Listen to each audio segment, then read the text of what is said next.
estou aqui com a Caroline Guinarra, da Talento Incluir, e a gente vai conversar um pouquinho sobre como foi a palestra dela hoje e outros assuntos relacionados à diversidade e inclusão. Então, obrigado pelo seu tempo desde já, agradeço muito a sua disponibilidade e conta um pouco para a gente como foi a sua palestra hoje, que temas que foram abordados. Hoje a minha palestra foi sobre diversidade é um fato, inclusão uma escolha. Esse era o tema. Eu fiz junto com a Tabata, que é minha parceira aí de trabalho. A gente está juntas há 11 anos, desde que existe Talento Incluir, a gente está trabalhando juntas. E a gente escolheu, dentro desse tema que é muito amplo, né, trazer nas histórias, nos cases, outros marcadores sociais que não só a questão da pessoa com deficiência. Então é super legal dizer que eu sou uma pessoa com deficiência, mas eu sou mulher, eu sou vegetariana, eu tenho outras características que às vezes me expõem e algumas vezes me oprimem, né? Pensando na opressão que a gente tem ainda socialmente, culturalmente. E aí é legal a gente não se desconectar, né? Às vezes a pessoa com deficiência, ela fica só a pessoa com deficiência e com certeza quando a gente é visto como um ser humano mais completo, a gente consegue atingir a igualdade que faz as pessoas se aproximarem, né? E aí, nos temas que a gente escolheu dentro desse mundo de possibilidades, a gente falou sobre marcadores sociais, que são os marcadores, a definição dos temas da diversidade. Então, a gente entende como marcador social pessoas com deficiência, pessoas negras, comunidade LGBTQI+, questões de gênero, diferentes gerações, esses temas que geralmente são chamados pilares da diversidade, conceitualmente são marcadores sociais. Então falamos sobre marcadores sociais, falamos sobre pertencimento, falamos sobre a questão de diversidade praticada, porque até o tema fala, né, diversidade é um fato, ela já pré-existe, mas para a inclusão acontecer, tem que escolher, tem que fazer atitude, tem que implementar atitudes inclusivas, né, que a gente chama. Então a gente foi com uma participação integrando com o público, sabe? Então, diferente do que a gente fez todos os outros anos, a gente sempre vinha, vamos levar muito conceito, aí no final ficava esgoelado que não dava para passar tudo. Esse ano a gente escolheu partir do público. Então a gente fazia uma pergunta, alguém do público respondia, dava chance para outras pessoas opinarem, depois a gente mergulhava a partir do que tinha aparecido, sabe? Foi bem legal, assim, a gente percebeu que é uma metodologia, primeiro, a gente já usa nos treinamentos que a gente conduz nas empresas, né? Principalmente para treinar a segunda vez um público. Então a gente tem gestores que já foram treinados uma vez. Na segunda a gente parte do que eles já assimilaram. Mas para cá foi bem especial, assim. Primeiro porque acredito que a gente trouxe temas recentes, temas atuais da diversidade, né? Então falar de pertencimento é uma questão que ainda estão falando pouco. Falar de continuidade de carreira, então muita gente com deficiência contratada no começo da legislação está no mesmo cargo há 12 anos, sabe? Então foi bem legal, assim, foi uma forma legal de transcorrer a diversidade. O público foi interagindo, a partir dessa interação ficou mais fácil para você identificar que assuntos estavam mais conectados com eles ou que eram mais desafiadores para eles? Essa metodologia que você usou acabou ajudando nisso? Muito! O que foi legal é que a gente teve base, né? Então, a hora que eu terminava de ouvi-los, a gente tinha programado ali. E teve um dos temas que a gente nem mostrou os slides, porque o público já tinha entendido e a gente nem perdeu tempo falando de coisas que a própria prática já proporcionou, sabe? Então, a gente fez uma atividade perguntando assim, quantas pessoas com deficiência você conhece que estão em cargo de liderança? Faz uma lista e quem tiver mais nomes vai ganhar um prêmio. 5 pessoas fizeram lista. As que ganharam 3 juntas, eram 3 nomes na lista. Então aí a pessoa já sacou que, tipo, contratei, mas não fiz nada, né, pelas pessoas.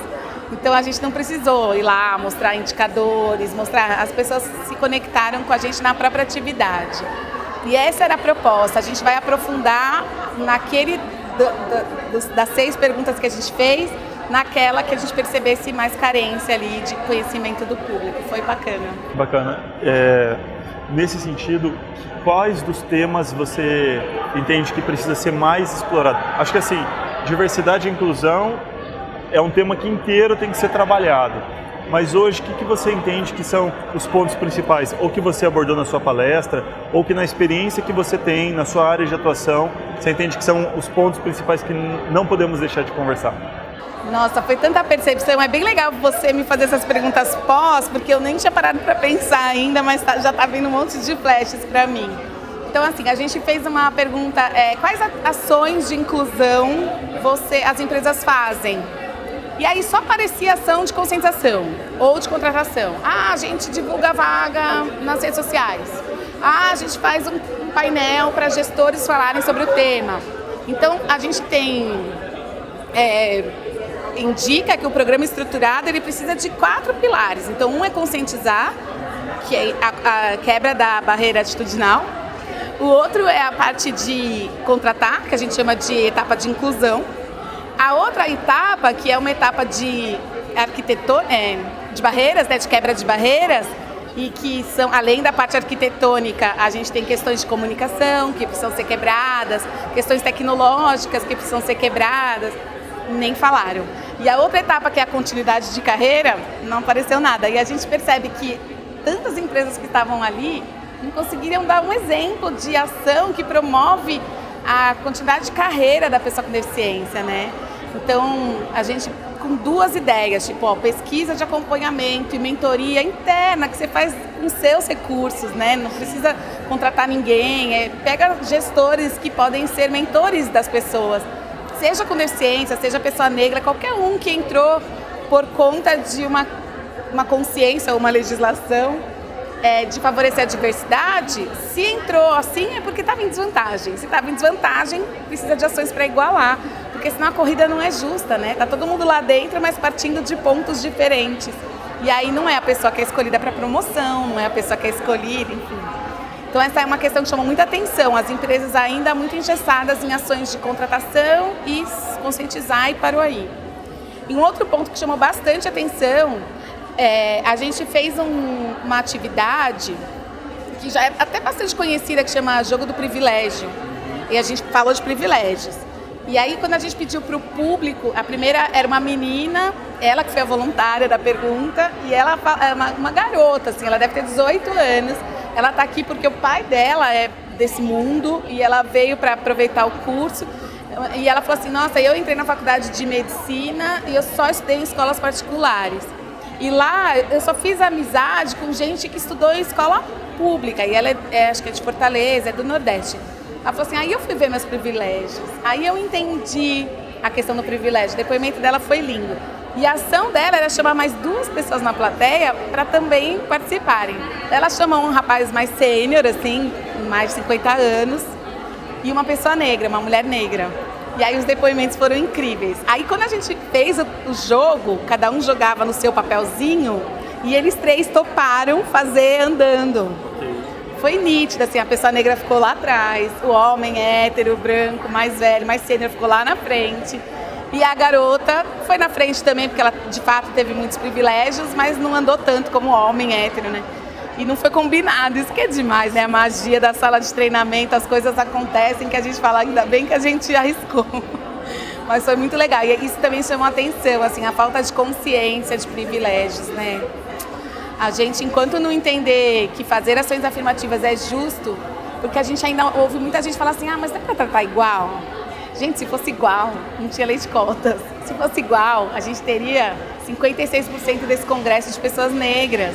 Se fosse igual, a gente teria equilíbrio, né, no mercado de trabalho. A gente não tem. É o conceito de, você pode me corrigir, mas é o conceito de igualdade e o conceito de equidade. De apoiar mais quem precisa mais, não é dar o mesmo apoio para todos. Exato. Então, é isso. Entender que nós não partimos do mesmo ponto de partida, então a gente precisa de apoios diferentes para chegar no mesmo lugar, partindo do pressuposto que é importante que todos cheguem no mesmo lugar, que todos tenham as mesmas condições. Exatamente, e é uma consciência que transcende a organização, né? Eu falo assim, hoje a gente vê, assim, eu super admiro empresas que estão fazendo ações com preocupação na cadeia de fornecedores. Então, clientes multinacionais que preferem contratar empresas, na hora, eu tenho 2 empresas aqui de comunicação, vou contratar essa que é de mulher, vou contratar essa que é de uma pessoa com deficiência, vou contratar essa que é de negro. essa consciência, são de poucas, eu conheço poucas e todas que eu conheço multinacionais, mas que já está rolando. E um dia, sabe, eu fiquei com isso pra mim, eu estava organizando a festa da minha filha e eu ia comprar brigadeiro numa loja que todo mundo compra, essas lojas de doceria que todo mundo conhece. Aí eu pensei bem, eu falei, gente, se eu gosto do que a empresa faz, acho que eu posso fazer diferente.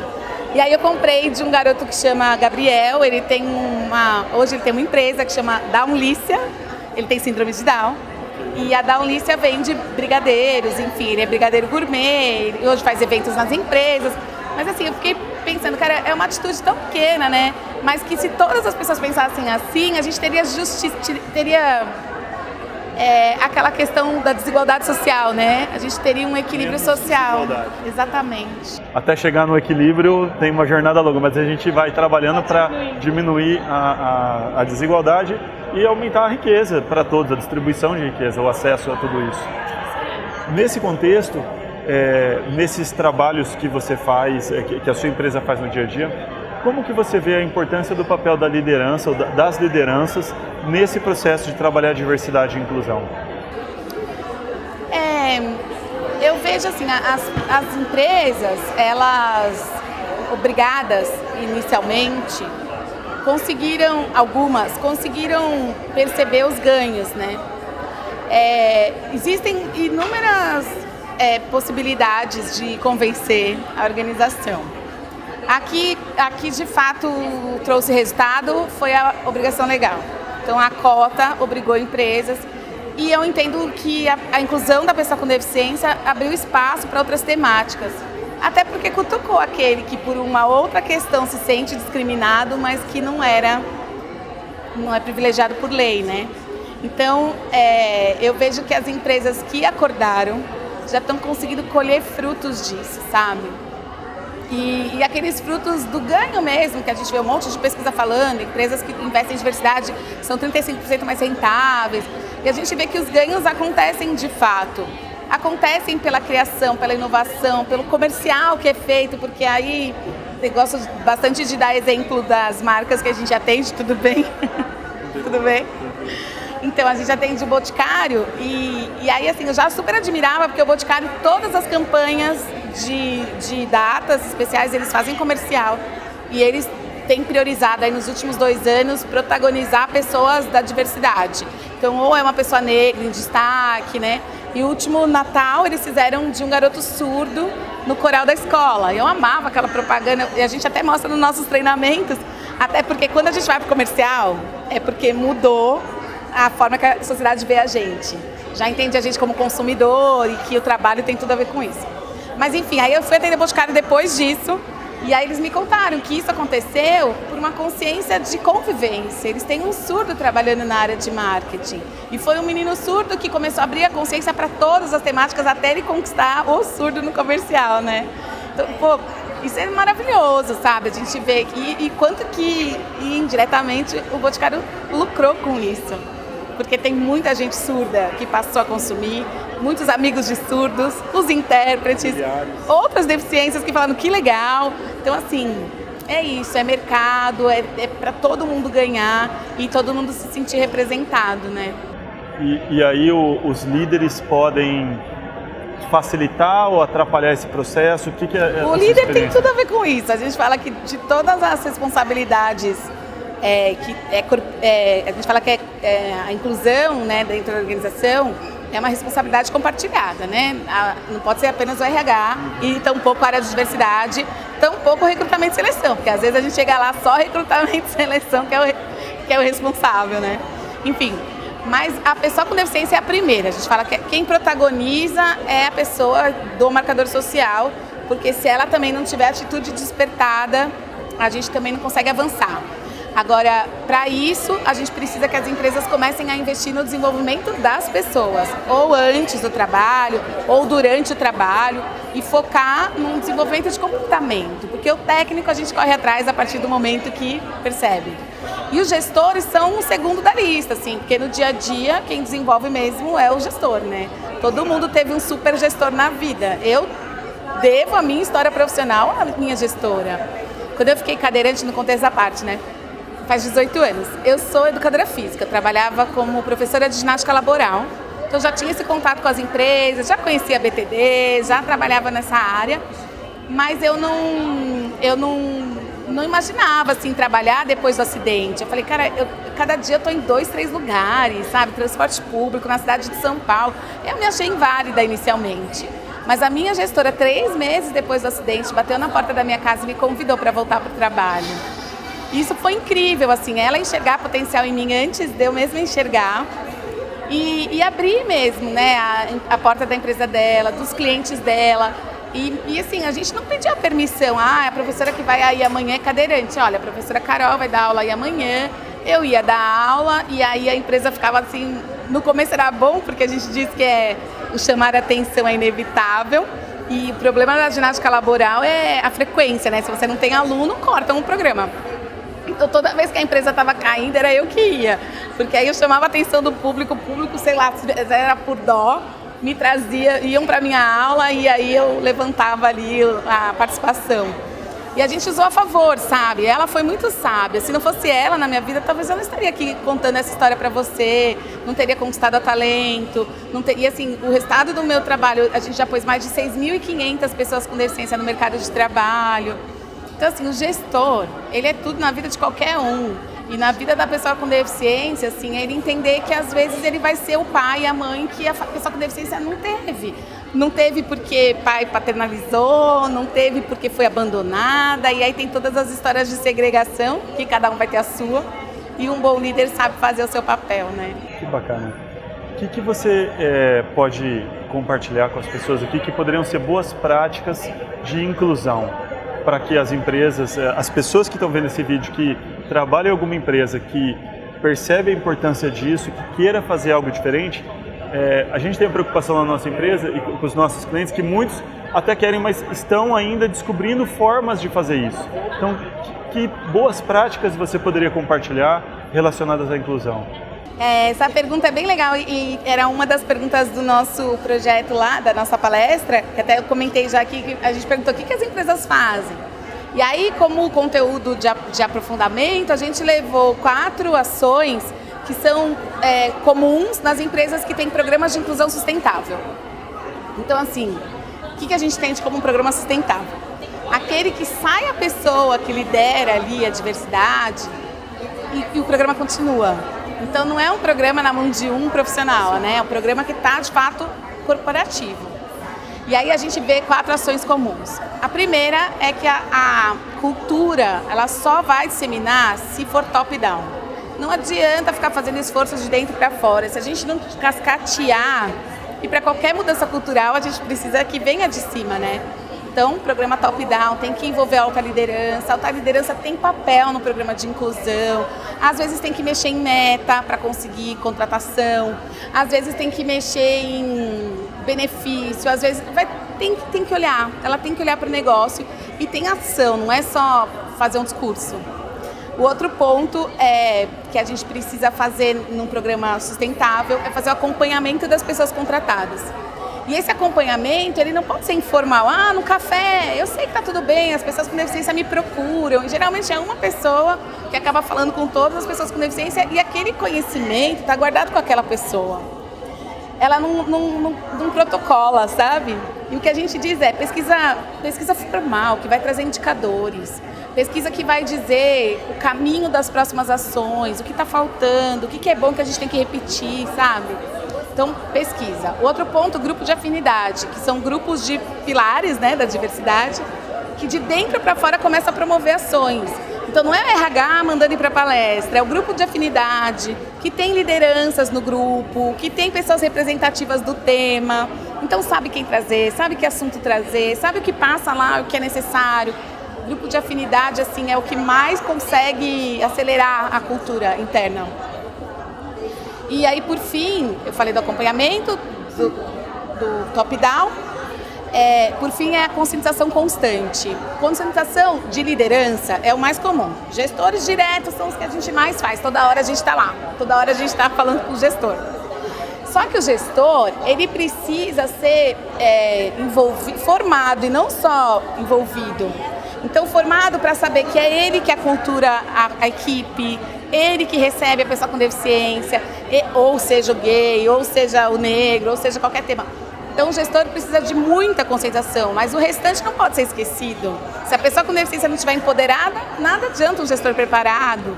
Então, assim, a pessoa com deficiência faz parte da conscientização. Os terceiros fazem parte da conscientização. O que adianta uma empresa inclusiva com segurança que não sabe montar uma cadeira de rodas ou que não sabe que um cão-guia pode entrar na organização? Então, assim, a gente precisa de uma conscientização coletiva, constante, enfim. Esses 4 pontos, quando a empresa faz e faz bem feito, o negócio roda e a gente só vê crescer e ter sucesso. E tem uma dica que acho que dá para a gente contemplar nessa resposta, que é exatamente a formação da palavra dica. Com D, a gente tem disposição. Com I, a gente tem informação. Com C, a gente tem convivência. E com A, atitude. Disposição, informação, convivência e atitude. Dá certo. Bacana, excelente. Ótima dica, o acrônimo ficou muito bom. Dentro da nossa empresa, a gente acabou tendo o valor respeito numa pesquisa que a gente fez com os nossos colaboradores e a gente colocou a diversidade dentro do valor respeito. Então, na nossa forma de olhar, e que a gente está trabalhando lá dentro, os valores viraram comportamentos, práticas para acontecerem no dia a dia de fato, e a gente está buscando trabalhar dentro em vez de ter caixinhas, a gente tentar colocar todo mundo junto numa caixa grande ser humano e olhar para o que tem em comum entre todas as nossas diferenças. Existem diferenças que são importantes olhar para cada uma delas, porque elas têm necessidades para serem trabalhadas, que é a questão da equidade até que a gente estava falando, mas tem um monte de coisa em comum que a gente poderia valorizar e perceber como que a gente tem essa proximidade, coisas parecidas, como uma forma de conexão e aumentar o senso de respeito entre um e outro. Então, ok, em alguns aspectos, porque a gente está falando de mudança de comportamento, mudança de crenças, modelos mentais, a gente está falando de mudanças disso. Cada pessoa, a gente acredita muito, eu acredito muito que o que a pessoa um positivo e negativo é o melhor que ela é nesse momento. E se ela faz algumas besteiras, se ela fala algumas besteiras, se ela ainda não olha o mundo da forma como a gente é, esse é o melhor que ela chegou até esse momento. A história que ela trouxe, educação dos pais, dos avós, o acesso que ela teve à informação, à educação, construiu isso que ela tem. Agora, ela não é refém disso para sempre. Ela pode escolher agir de forma diferente. Então, a gente trabalha muito isso porque quando a gente tem uma relação de respeito alta entre duas pessoas, a gente não fica brigando pela diferença, a gente debate, a gente discute. Agora, quando cai, a gente vai para o menosprezo, a gente vai para outros tipos de comportamento que aí não são bacanas. Então, na nossa forma de olhar, de construir a cultura da diversidade dentro da nossa empresa, a gente está buscando antes construir uma cultura de respeito. Faz sentido isso na sua visão ou estamos indo por um caminho errado? Faz todo sentido, assim, na Talento Incluir a gente traz os valores com outro nome, mas pensando da mesma forma, a gente chama de atitude inclusiva e que aí o respeito está dentro disso. E atitude inclusiva não pode ser aquela que você ouviu uma dica numa palestra. A atitude inclusiva é no dia a dia, é inadmissível você entrar na empresa e não dar bom dia para alguém que está na recepção, ou porque é recepcionista, ou porque é um visitante, seja quem for, conhece, não conhece, então assim, ou se eu estou indo no médico, na minha vida pessoal, eu chego lá e não dou bom dia para as outras pessoas, enfim, elevador, né? Então assim, pra gente a atitude inclusiva não é profissional, é valor de pessoa, né? Então a gente trabalha muito isso. E o que a gente fala sobre a questão do respeito o respeito, quando a gente olha no dicionário, significa, além de outros significados, olhar mais uma vez. Para que eu respeite alguém, eu preciso conhecer. Então, como que eu respeito situações que eu não conheço? E aquela fala antiga das organizações que é vida pessoal fica da porta para fora, nunca foi possível. E a gente percebe que a diversidade começa a abrir espaço para o ser humano. Como que uma pessoa com um filho no hospital vai produzir igual quando ela estava com um filho saudável brincando no quintal de casa? Então, assim, sem entendimento do próximo, seja qual for a vida, nem precisa ter um marcador social desses emblematizados, mas seja qual for, nenhum gestor é um bom gestor se não sentar com a sua gente para conversar, sabe? Então, na minha visão, tem tudo a ver, assim, se a gente não encaixotar, a gente já começa a falar de todos os seres humanos. Quando a cultura de um grupo menor é mais fácil, quando a gente fala de uma organização com mais de 1.000 pessoas, às vezes precisa encaixotar para depois misturar, né? Mas não pode esquecer do misturar. E isso é um problema, às vezes, dos grupos de afinidade. Que aí os grupos começam a trabalhar separados, começam a competir entre si, e aí você vai numa palestra de uma comunidade LGBT que não tem intérprete de Libras, aí você fala, poxa, só está vendo a sua causa, não está vendo a necessidade de todos, né? Então, a interseccionalidade nessa hora é muito importante, né? Como eu disse, eu sou uma mulher, eu tenho deficiência, eu sou vegetariana, eu sou mais do que uma pessoa com deficiência e não posso subir no palco para falar da inclusão da pessoa com deficiência sem pensar em todas as outras exclusões, né? E também não me ver apenas com essa característica, porque eu sou muito mais que isso, e o negro é muito mais do que ser negro, o gay é muito mais do que ser gay. A gente se olhar nessa complexidade, o respeito é a essência, né? Sem ele não há inclusão. Bacana. Conta um pouco para quem está assistindo do que a sua empresa faz, do que você faz no dia a dia profissional. Que legal. Bom, a Talento Incluir é uma consultoria que faz a ponte entre o mercado de trabalho e os profissionais com deficiência. A gente ajuda empresas a encontrar o profissional com deficiência e as pessoas com deficiência a encontrar oportunidades de trabalho. Nesse propósito, né, nessa missão de negócio, nosso propósito é promover equidade nas relações humanas. A gente tem uma série de ações, então a gente faz muita conscientização, então palestra, workshop, treinamento, painel, online, faz mini vídeos para WhatsApp, a gente tem uma série de possibilidades da informação ir para frente para qualquer negócio. Tem negócio que as pessoas são muito pulverizadas, então a gente teve que usar muita criatividade e tem que usar, né, para atingir todo mundo. A gente também faz a parte de inclusão, então na inclusão a gente faz contratação, a gente tem um banco de talentos, a gente faz um trabalho de recrutamento, mas a gente não se entende como uma agência de trabalho, a gente inclui, a gente não trabalha candidato, o nosso negócio é junto com o candidato preparar uma liderança, preparar a equipe, preparar o candidato, né? E a gente faz também esse trabalho de acessibilidade na amplitude da palavra, então não só a parte da acessibilidade arquitetônica, mas também atitudinal, a parte de comunicacional, enfim, até processual, metodológica. A gente trabalha também para ajudar as empresas a desenhar novos processos, né? E aí também a gente faz um trabalho de continuidade de carreira. Então a gente tem programas de mentoria, a gente tem um trabalho de formação de mentores para inclusão, para trabalhar com o público interno. Tem um trabalho de pesquisa de acompanhamento. Então a gente tem uma série de ações aí para promover a inclusão. O foco são as pessoas com deficiência e esse ano a gente lançou um novo marcador que são as pessoas sêniores. Então a gente tem um trabalho direcionado para talento sênior. Quer trabalhar a questão do etarismo, bacana.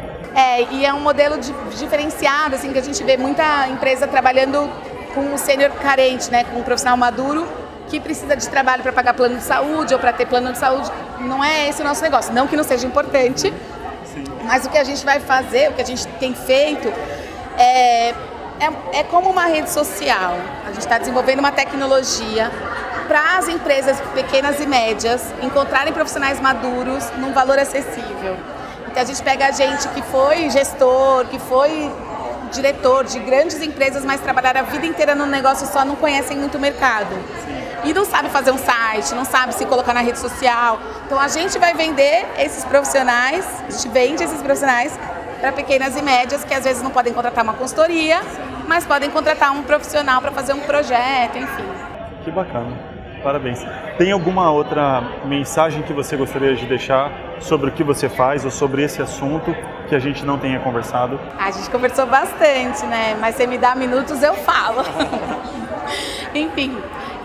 Eu acho assim, incluir, né? Eu vejo que a deficiência na minha vida me transformou, fisicamente e principalmente no meu comportamento. Então, hoje eu vejo a oportunidade de viver a vida de um jeito diferente, de trabalhar com causa, com propósito e assim, não tem como entrar nessa temática e não se transformar. É muito legal que esse movimento da tecnologia, da inovação, tem impedido diversidade, para a gente também tentar desrotular de caridade, né? Oportunidade para as pessoas que não tiveram privilégios não é campanha do agasalho, é ser justo e tem que ser bom para o negócio. Na minha inclusão, eu contei o que a minha gestora fez por mim, mas o negócio dela cresceu muito com isso. Ela cresceu muito com isso. Ela também é palestrante aqui, amanhã ela está aqui, a Andressa Pinheiro, ela trabalha com game. Então, assim, ninguém perde. A inclusão é só ganho e é ganho para todo mundo. Bacana, tem que ser sustentável. Exato. Bom, eu agradeço muito o seu tempo, o compartilhamento de conhecimento que você teve e muito obrigado. Obrigada. Tchau pro pessoal, né?